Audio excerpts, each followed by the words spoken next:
I'm your host, Nick Ginsberg, and you're listening to The Open Drive, a podcast focusing on authentic living and defining your own path against the odds.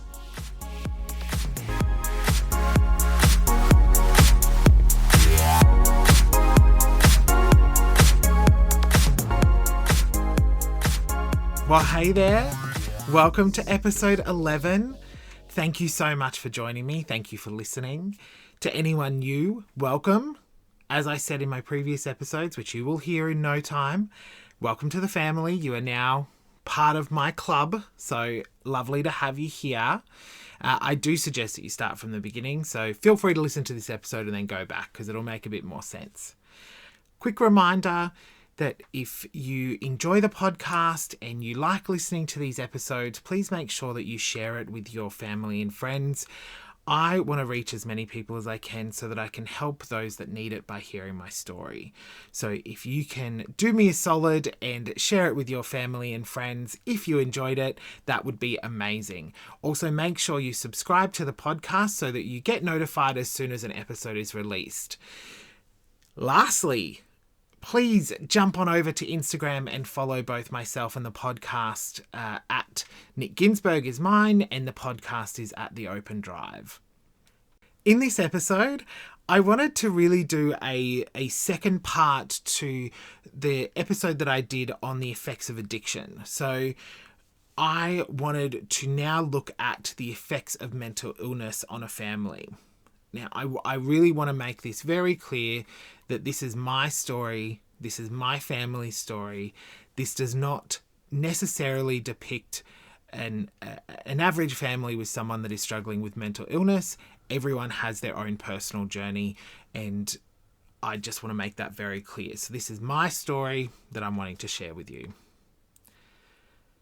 Growing up, both my mum and Louise, so both of my parents, had mental health issues. So they struggled quite a lot. My mum, not so much when I was younger. I mean, I'm sure there was lots of things at play. I'm sure she had anxiety and depression, just as an assumption looking back now, that's what I'm thinking. Whereas Louise had a really long history of mental illness. So she has been diagnosed borderline personality disorder. If you don't know what that is, just do a quick Google search. But she had been in and out of psych wards since she was a teenager. She had the I forgot the actual name of it, but the shock therapy. There's an official name for it, so apologies, I can't think of it off the top of my head now. But she had that as a teenager. She has really struggled throughout her life. She's tried to commit suicide a number of times. Yeah, and it's rough. Quite rough. Mum, on the other hand, she obviously had her issues. So my mum grew up, she was very, very severely dyslexic for all of her life. Obviously, it doesn't disappear, but particularly before I was born, and then as I went through school, we learnt together. But she had, I can almost guarantee you, like I said, anxiety, depression, etc.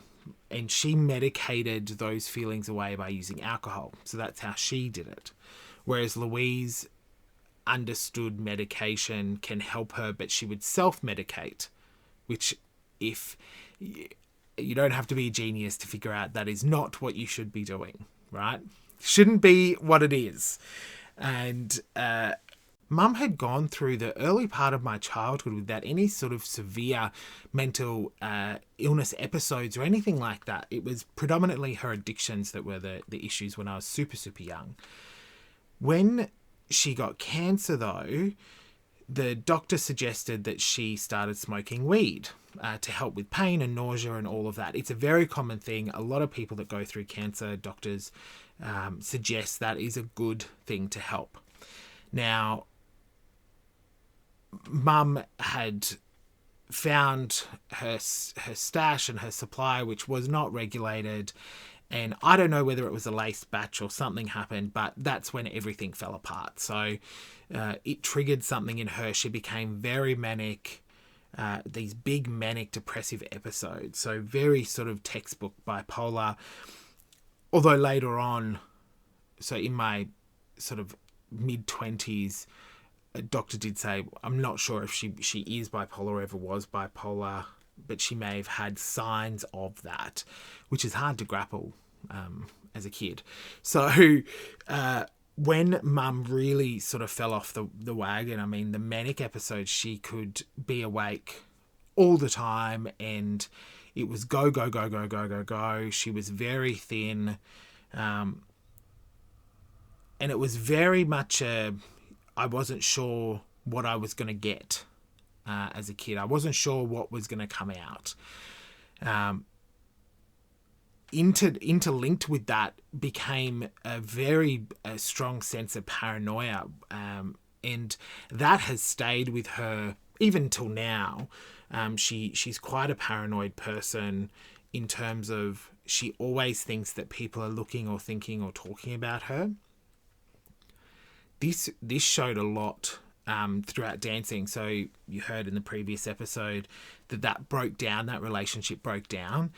And that broke down because she was paranoid and she was fabricating things. I'm sure that I don't think she was purposely fabricating situations or anything or what she thought was happening. I don't think she did that on purpose, but she was so mentally unwell that she believed it to be true. And so what would happen is she would have these moments of, this person is the worst person in the world because they've done X. None of it was true. But as a sort of 10 to 13-year-old, when that was really starting to happen, it's really hard to sort of wrap your head around. I know for me, there was very much a sense of, what do I believe? What don't I believe? How do I get her help? I just wasn't sure what to do. Other than try and talk her, for lack of a better phrase, off the ledge. So talking her back, of trying to keep her grounded in the reality. And that works sometimes, but it didn't work all the time. And so at that same time, there was Louise, who, borderline personality, there's certain things that like, she never believed that she was in the wrong, quite self-centered. And so then you had her, on the other hand, self-medicating, which caused a full imbalance in her mind. And I spoke to you've heard the story around the night of her sort of bursting into Mum's room. And so all of that was kind of happening at once. And so that affected me as a kid in terms of stability. So that sense of, not that I ever really probably had it, but my home life became very unstable. And so that's when I really started trying to manage perception. So trying to manage what people viewed of us, what they thought of us. That's a direct link to what was happening, because it was like this try and protect and help. And I was so young trying to do it. The other thing that I think mental, and this I've heard this a couple of times from different people who have gone through similar situations, but like addiction, mental illness also creates a very big stigma. So anyone that has any sort of mental health issues, there's a massive stigma around it. They don't want to share that they've got it. They also don't want people to find out. And my parents were definitely like that. I mean, even to this day, if you were to suggest to Louise that she had borderline personality disorder, she would tell you very swiftly that you're wrong. But she does. And it's hard. And that's why I talk so much about wanting to break down the stigma associated with mental health. I really think truly that it is something that we should be able to discuss, like we would say, I woke up this morning, I've got a bad cold, I'm going to stay at home. You should be able to do the same thing for your mental health. So that could be, I've woken up this morning, I'm not feeling my best. Mentally, I'm really drained, or I'm having a depressive episode. I need to stay at home today. Your sick leave is there to use it for that. However, people struggle to say that because there's such this stigma of there's this stigma that's attached to it. Now, that's part of the reason why I do this podcast, is because I think the more we talk about it openly and the more that we can be vulnerable around these mental health issues, the better it gets in terms of the stigma. So that's really important. So I urge anyone that has a similar story and feels strong enough to do so to start talking about it openly. It's why I talk about seeing my psych, because that should also be a normal thing. I have been asked why I see a psych. Do I have any mental health issues? And no, I have anxiety, which runs very strongly in my family. If any of my family are listening, I'm sure they're having a bit of a chuckle at that. But absolutely, we all have a bit of anxiety. But I'm very lucky. I came out of this without long-lasting mental health struggles. But I still see Dave because I need to talk through stuff. Even doing this podcast, being able to talk it through out loud like this, I still need to debrief with someone that is removed. And it's really important. So the more we talk about it, the more we have these discussions, hopefully the better it gets and the stigma goes. I want to talk about as I got older. So as time passed, I'm late teens, early 20s, and how I've had to deal with that and what my childhood and my close involvement with people with mental health struggles has done is it's allowed me to see the system as something that you really need to fight for. So, for example, I have called 000, which for anyone overseas, that is obviously our emergency number. I've called 000 on both of my parents a number of times. Louise, I've called 000 on 10 plus times. And I haven't done it because it's an easy fix at 3 a.m. so that I can get to sleep. Absolutely not. It is done to protect them.